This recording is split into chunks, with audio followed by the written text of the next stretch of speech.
सुप्रभात। तो आज का विषय है निराकारवाद। निराकारवाद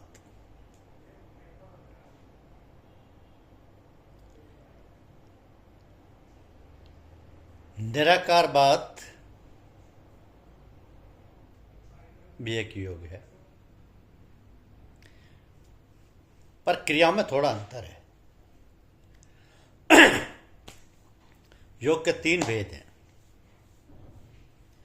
हठ योग व कर्मयोग, राजयोग और तीसरा ज्ञान योग। तो हठ योग व ज्ञान योग पर योग प्रकरण में विस्तार से बताएंगे, पर यहाँ राजयोग या उपासना योग का विषय चल रहा है, इसलिए संक्षेप में इस पर विचार करते हैं कि राजयोग केवल मन का साधन है। धारणा और ध्यान के द्वारा ये आगे को बढ़ाता है और स्थूल के साधनों को छोड़ता हुआ बुद्धि और अहंकार से मंडलों को चीरता हुआ ध्रुव तक पहुंचता है। गीता और पतंजलि योग दर्शन इसकी मुख्य पुस्तकें हैं। संत मत भी निराकार उपासक है। वह राजयोगी है, पर दूसरे संप्रदायों से उसका अंतर इतना है कि वो योग के साथ भक्ति और प्रेम की प्रधानता रखता है। और यह संतमत की भक्ति वैष्णवों की तरह नहीं होती, बल्कि गुरु, सत्संग और प्राणी मात्र के प्रति होती है। आंतरिक साधन भी करते हैं और उसी के साथ सेवा भाव भी रखते हैं, और छोटे उन बन के अहम को दूर करने का प्रयत्न करते रहते हैं। तो इनकी धारणा या तो शब्द पर या ज्योति पर होती है, और यही 2 रास्ते मन पर अधिकार करने और योग प्राप्त करने के लिए हैं। आँख, कान और मुख पर बंद लगाने से ही वृत्ति अंदर रुकती है, और वृत्ति के रुकने पर ही योग होता है। जैसा कि लिखा है कि योगश्चित वृत्ति निरोध है, यानी नानक साहब कहते हैं कि तीनों बंद लगाए कर सुन अनहद टंकोर। नानक सुन्न समाधि से नहीं सांझ नहीं भोर। यानी आँख, कान और जिह्वा को कर्म करने से रोक दो, फिर अंतर में होने वाले अनाहत शब्द की ओर सुरति को लगा दो। ऐसा करने पर तुम्हारा बाहरी ज्ञान लोप हो जाएगा, मन निश्चलता को प्राप्त हो शांत हो जाएगा, और ऐसी शून्य समाधि लग जाएगी कि जिसमें चढ़ना उतरना कुछ ना रहेगा। वृत्ति की इस निरोधावस्था में ही साक्षात्कार होता है, और यही योग है। इसी को मौलाना रूम साहब ने भी लिखा है। वो कहते हैं कि चश्मो बंदो लव्व बंदो गोश बंद, गर्भ बीना शेरे हक बर्मा भिखंद। यानी तू उस मालिक के गुप्त रहस्यों का ज्ञान प्राप्त करना चाहता है तो अपने आँख, कान, नाक और होठ पर ताला लगा दे, अर्थात उसके सिवा न दूसरे को देख, न दूसरे की चर्चा कानों में आने दे, और न मुख से किसी दूसरे की बात कर। ऐसा करने पर ही वो तुझे मिलेगा। तो अंतर के शब्द को ध्यान देकर सुनना, अर्थात शब्द पर धारणा करना, कान का और अंतर ज्योति पर ध्यान जमाना आँख का साधन कहलाता है। आँख के साधन के लिए महर्षि बताते हैं कि विशोका व ज्योतिष्मति, विशोका व ज्योतिष्मति, यानी मुख को बंद करो, जिह्वा को ढीला छोड़ दो, मन को दूसरे प्रकार की सारी चिंताओं से मुक्त करो, फिर हृदय कमल में दिव्य ज्योति का ध्यान करो। तो इसी के प्रकाश पर मन को एकाग्र करो, यहाँ तक कि शरीर शून्य हो जाए, बाहरी ज्ञान लोप हो जाए, और साधक स्वप्न समाधि और सुषुप्ति समाधि का आनंद लेने लगे। जैसा कहा है कि स्वप्न निद्रा ज्ञानालंबनम व, स्वप्न निद्रा ज्ञानालंबनम व, यह निराधार के साधन है जिनमें शब्द या ज्योति पर धारणा की जाती है। तो बिना आधार के मन रोका नहीं जा सकता, बिना ध्येय पदार्थ के ध्यान जमाया नहीं जा सकता। मन माया का बनाया हुआ है, जैसे लोहे से लोहा कटता है, इसी तरह मन पर भी अधिकार करने के लिए माया का आश्रय लेना होता है, चाहे स्थूल हो और चाहे सूक्ष्म। सारे शब्द और रूप माया के ही बने हुए हैं, निराधार की कोई कल्पना नहीं की जा सकती। और जहाँ कल्पना नहीं, वहाँ धारणा और ध्यान किस पर हो। इसलिए इस काम के लिए निराकारवाद भी कोई ना कोई कल्पित मूर्ति बनाता है, पर वह साकार उपासकों की तरह स्थूल नहीं बल्कि सूक्ष्म होती है। इसका एक लाभ भी है, चूंकि जैसी वस्तु का ध्यान किया जाता है वैसा ही अंतःकरण बनता है। तो इस सूक्ष्म ज्योति या शब्द के ध्यान से वह एकदम सूक्ष्म मंडलों में पहुंच जाता है और उसके मल व आवरण हटके उसके अंतर में अति शीघ्र प्रकाश आ जाता है और उसी अंतरीय प्रकाश के उजाले में अंतरीय ज्ञान मिलता है और उसी ज्ञान का परिणाम शांति पद और शांति का प्राप्त होना ही निराकार का साक्षात्कार है, अंतिम स्थान है, वही असली ध्येय है और यही प्राणी का मोक्ष है। तो स्थूल रूप के उपासकों को प्रकाश कुछ देर में मिल जाता है, क्योंकि नीचे के तत्वों में अटके रह जाते हैं। स्थूल के ध्येय से उनका अंतःकरण स्थूलता को नहीं छोड़ता, उसमें ना तो सूक्ष्मता आती और ना स्थूल आवरण उनके हटते हैं, इसलिए अंतरात्मा का प्रकाश उन्हें नहीं मिल पाता।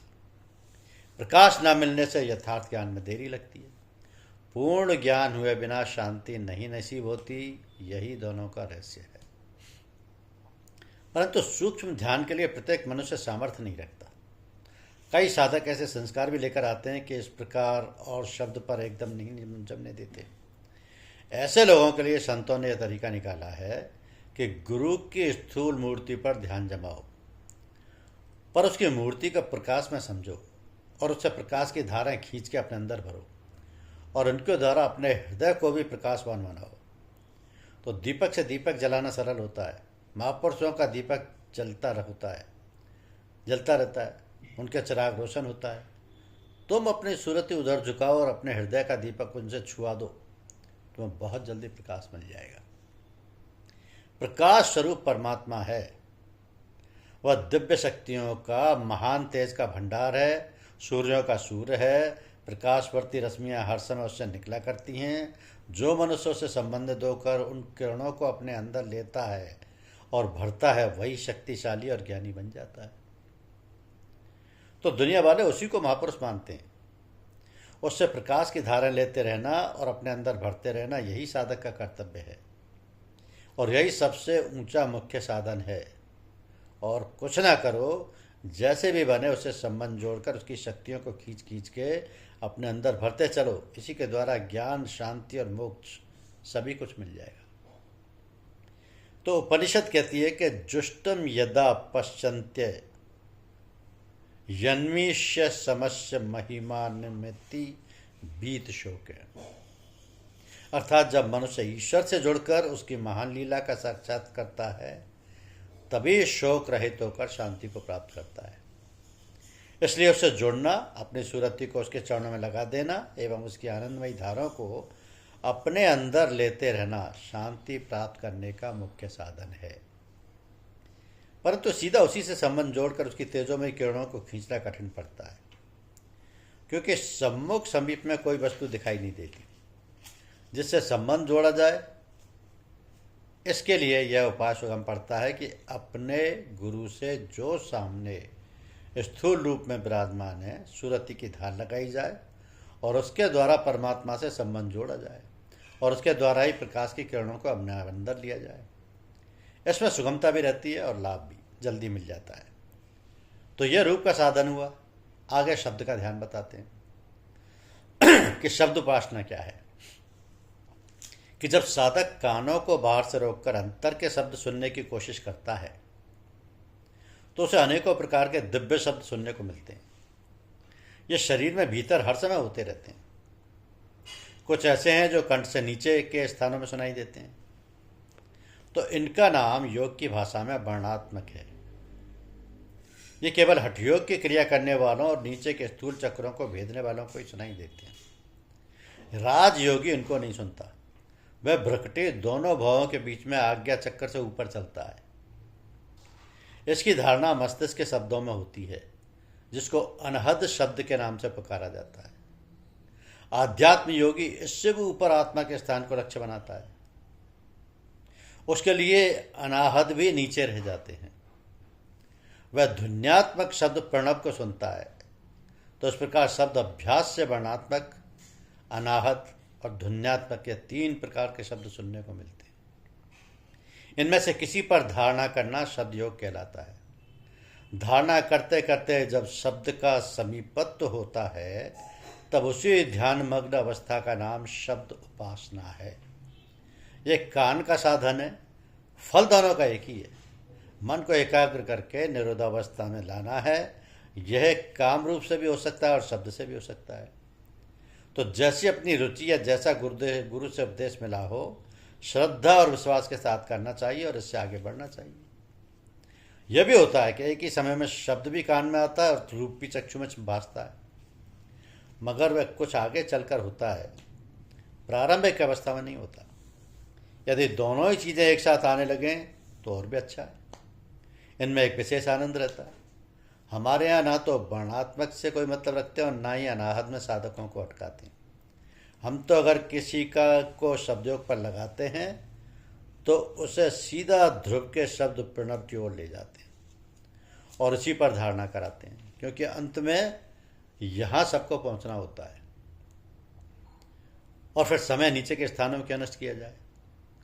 यद्यपि ये औरों से थोड़ा कठिन पड़ता है, पर हमारे यहाँ गुरु लोग अपनी शक्ति से उसके शब्द को क्षण मात्र में खोल देते हैं और आगे अभ्यास करके उसे बंद ना होने देना ये शिष्य का काम होता है। इसमें जल्दी हो जाती है, समय व परिश्रम बच जाता है। ऐसा करने से कभी कभी अनाहद शब्दों की ध्वनि भी साधक के कानों में आने लगती है और वह उसे अपनी ओर खींचने लगती है। तो अनाहत की ओर झुकने से नीचे के स्थानों में च्युत होने का अंदेशा रहता है। इसलिए इधर से या तो उसकी तवज्जो हटाने की आज्ञा करते हैं या अपने आत्मबल से उस शब्द को बंद कर देते हैं ताकि उसका रास्ता साफ हो जाए और वह अपने ऊंचे स्थानों से गिरने भी ना पाए। तो प्रणव उपासना की विधि पीछे लिखी जा चुकी है, यानी कि पीछे कहा जा चुका है। जिन्हें उसमें सफलता ना मिले वो गुरु के सम्मुख बैठकर 2-4 बार कर लें, उसे ठीक होने लगेगी। यानी निराकार बात को एक साधन महर्षि पातंजलि ने और भी बताया है, और वो ये है कि विषयवती व प्रवृत्ति रूपन्ना मनस स्थिति निबंधनी, अर्थात दिव्य विषय वाली प्रवृत्ति उत्पन्न होकर मन को स्थिर करती है। तात्पर्य यह है कि साधकों को कभी कभी ऐसा होता है कि ध्यान करने के समय ऋषियों को, संतों के, देवताओं के दर्शन होते हैं। यह कोई अलौकिक दिव्य प्रकाश उनके सम्मुख आता है। उस समय एक अद्भुत आनंद उन्हें मिलता है और मनुष्य की ओर इतना खिंच जाता है कि शरीर की सुध-बुध जाती रहती है। यह रूप प्रवृत्ति कहलाती है, यानी अंतर के दिव्य शब्दों का कान में आना अथवा अंतरिक्ष में से कोई आवाज़ आना, जिसको आकाशवाणी कहते हैं, शब्द प्रवृत्ति है। तो कभी कभी ऐसा देखा जाता है कि साधकों को गुलाब या मुश्क की खुशबू आने लगती है। किसी किसी को ध्यान के समय ही रहती है और किसी को और समय रहती है। तो कोई कोई इतने आगे बढ़ जाते हैं कि उनके पास बैठने वालों को भी अनुभव होने लगती है कि वह गंध प्रवृत्ति कहलाती है। यह गंध प्रवृत्ति कहलाती है। किसी किसी को अभ्यास के समय मुख से अनेक स्वाद आते हैं और यह रस प्रवृत्ति कहलाती है। इसी तरह साधक को कभी कभी दिव्य वस्तुओं का स्पर्श होने जान पड़ता है। इसको स्पर्श प्रवृत्ति कहते हैं। इन सब अवस्थाओं में मन और बुद्धि का खिंचाव उधर का हो जाता है, उधर का ही हो जाता है और बाहरी व्यापार उनके बंद हो जाते हैं और वह इनमें ही रम जाते हैं। इसलिए ये सब भी मन को स्थिर करने के साधन माने गए। यह भी देखा जाता है कि ये अवस्थाएं स्थायी नहीं होती। साधनावस्था में भी बहुत सौ पर आती हैं और बहुत सौ पर नहीं आती, और आते भी हैं तो अधिक काल तक ठहरती नहीं हैं। जब साधक उससे आगे बढ़ जाता है और वह स्थान जहाँ पर उसे दिव्य विषय का ज्ञान हो रहा है या ज्ञान हो रहा था, वो नीचे रह जाता है या किसी तरह उस स्थान से गिर पड़ता है, तो ये दशा उसकी बदल जाती है। विषय 5 हैं, शब्द, स्पर्श, रूप, रस और गंध, ये सब माया के ही बने हुए हैं। प्राणी जब स्थूल विषयों में फंस जाता है तो उसका पतन होता है और सूक्ष्म विषयों का भोग होने पर कुछ ऊंचा उठता है, परंतु माया के जाल में फिर भी बंधा रहता है। यहाँ स्थूल माया थी, वहाँ स्थूल माया है, इसलिए हमेशा आगे बढ़ने की ही कोशिश होनी चाहिए। इनमें से किसी प्रकाश या शब्द को ही बहुत बड़ी चीज़ समझकर अटकना नहीं चाहिए। अभी तो बहुत लंबा सफ़र है, इसके बाद भी तय करना है। जहाँ तक हो इनका अहंकार ना करे कि हम ऐसे हो गए और अपने को इनसे बचाता हुआ निकाल ले जाए। इसमें उसका कल्याण है, वरना माया उसे पटक देगी और वो औंधा मुंह नीचे गिर पड़ेगा। तो यूँ तो प्रत्येक साधक को इस शब्द और रूप इत्यादि का ज्ञान अकस्मात हो जाता है, पर किसी की प्रबल इच्छा हो कि विश्वास लाने के लिए किसी अलौकिक पदार्थ का अनुभव करे, तो उनको जल्दी इस अवस्था में जाने के लिए कुछ क्रियाएं विशेष भी हैं। जैसे आज्ञा चक्र के ध्यान से बहुत जल्दी प्रकाश का व शब्द का अनुभव होता है। नासिका के अग्रभाग में ध्यान करने से दिव्य गंध शीघ्र ही आने लगती। जिह्वा के अग्रभाग के ध्यान से रस का, तालू में लगाने से रूप का और जिह्वा के मध्य भाग में लगाने से स्पर्श का। जिह्वा की जड़ में शब्द का ज्ञान होता है। उस समय से संशय की निवृत्ति हो जाती है और साधक दृढ़ता से आगे बढ़ने का उद्योग करता है। तो गुरु के उपदेश को भी वह ठीक जानने लगता है, इतना ही उसका लाभ है। फिर प्रतिष्ठा करना, यानी साधकों का एक कर्तव्य है कि किसी भी महापुरुष की निंदा ना करें, उसको छोटा या नीचा ना समझे। सभ्यता और प्रतिष्ठा के साथ उनका नाम ले। लिखने के समय भी इस बात का पूर्ण ध्यान रखें कि प्रतिष्ठा शब्दों के बिना नाम भूल के भी ना लिखा जाए। कुछ लोगों का ऐसा स्वभाव होता है कि वे अपने गुरु को तो बड़ाई करते हैं और दूसरों की निंदा करते हैं, तो ये बहुत ही बुरा है। बड़े चाहे कोई भी हो, उनकी इज्जत करना, उनकी प्रतिष्ठा के साथ पुकारना, सेवा शुश्रूषा से उन्हें संतुष्ट कर उनका आशीर्वाद लेना अपने लिए कल्याण देने वाला होता है। तो जो भक्तों की सेवा और प्रतिष्ठा नहीं करता, उनकी निंदा करता, वो भगवान का कोप भाजन अवश्य होता है। इसलिए इस ओर पूर्ण ध्यान रखना चाहिए। मुसलमान तो अपने बुजुर्गों के नाम बहुत इज्जत के साथ लेते हैं, पर हिंदुओं के अंदर आजकल थोड़ी लापरवाही आ गई है। वे अपने ऋषि मुनि संत और इष्ट देवताओं तक के नाम के आगे कोई शब्द श्री इत्यादि नहीं लगाते। और खास अंग्रेजी शैली के लेखक तो इसमें अपनी बहुत बड़ाई मानते हैं, परंतु ये काम है बहुत नीच। जो दूसरों की और खासकर अपने बड़ों की, जाति और देश के महापुरुषों की इज्जत करना नहीं जानता, वो सभ्य नहीं कहा जा सकता, उसकी इज्जत नहीं हो सकती। साधकों को इससे बच के चलना चाहिए ताकि ईश्वर की प्रसन्नता उनके भाग्य में आए और उद्धार करे। जब लेखन का काम हमारे सुपुर्द किया जाता है तो उस समय सबसे प्रथम जो हिदायतें हमको दी जाती हैं, उनमें 2 बातें होती हैं कि लेख के अंदर किसी महापुरुष का नाम आए तो उसको बहुत इज्जत के साथ लिखो, चाहे वह अपने दीन और धर्म का हो या ना हो। ईश्वर मजहब को नहीं देखता, वह तो हृदय के भाव और प्रेम का भूखा है। जिसने सच्चे दिल से उसे पुकारा, उसके चरणों में अपने को कुर्बान कर दिया, वह उसी का हो गया। तो ऐसों की इज्जत ना करना बड़ा भारी गुनाह है। दूसरी हिदायत यह है कि जो कुछ लिखो उसकी भाषा इतनी साधारण और सरल हो कि बेपढ़ा लिखा आदमी भी समझ सके। तुमको अपना विचार दूसरों तक पहुंचाना है ना कि योग्यताएं दिखा के अपनी प्रशंसा कराना। तो इन 2-3 बातों को अवश्य ध्यान रखना चाहिए।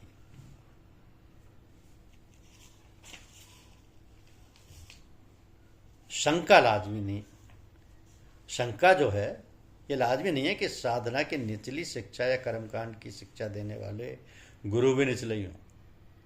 कोई प्रारंभिक गुरु भी बहुत ही ऊंची स्थिति वाले दिख जाते हैं, तो इनकी पहचान कर लेना महाकठिन है। इसलिए साधक को किसी के लिए ऊंचा नीचा समझना और उसके लिए कटु शब्द बोलना ठीक नहीं है।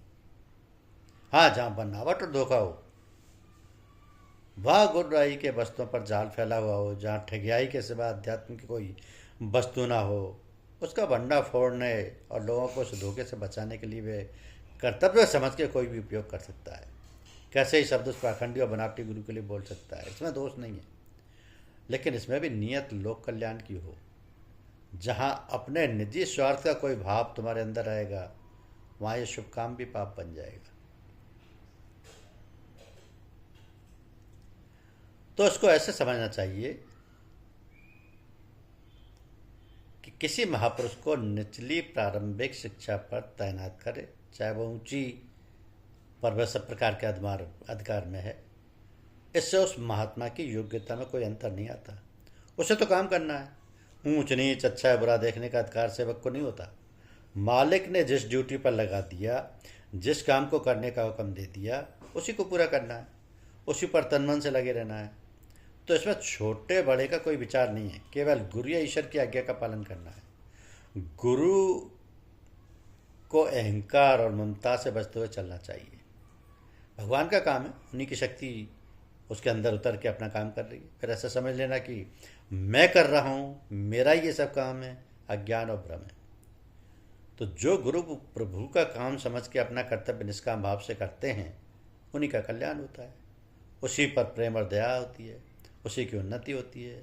जो गुरु उसके विपरीत अपना पराया समझ राग द्वेष के भंवर में पड़ जाते हैं, उनको सजा मिलती है और वह उस पद से हटा दिए जाते हैं। इसलिए इस मार्ग में शिष्यों को और गुरुओं को दोनों को बहुत ही सावधानी और होशियारी से कदम बढ़ाने की जरूरत है। माया के सूक्ष्म थपेड़े मुख मोड़ने और कुभावनाओं से फंसाने के लिए हर समय टक्कर देते रहते हैं। जैसे जरा सी भी भूल हुई, वह चाहे गुरु हो या चेला, मारा ही जाता है। शरीर की अंतिम श्वास तक यह संग्राम चलता है और भय रहता है। बड़े बड़े पतित होते देखे जाते हैं। अच्छे अच्छे ब्रह्मनिष्ठ भी वृत्तियों के चंगन में फंस जाते हैं। अपनी सावधानी और गुरु की सहायता से ये कठिन रास्ता पार हो पाता है। जो गुरु अहम भाव को त्याग के सेवक के भाव से काम करते हैं, उनके लिए भय क्रम रहता है। इसलिए अपने को छोटा समझते रहना और सेवा भाव से दूसरों के कल्याण में जुटे रहने में ही अपनी भलाई है। ये शिक्षा महापुरुषों के सत्संगों में हमने सुनी थी, तो आपके सम्मुख रख दी। इसको ग्रहण कर लीजिए, निस्वार्थ भाव से लोक सेवा कीजिए, और यदि ममत्व ना त्यागा जाए तो परेशानी।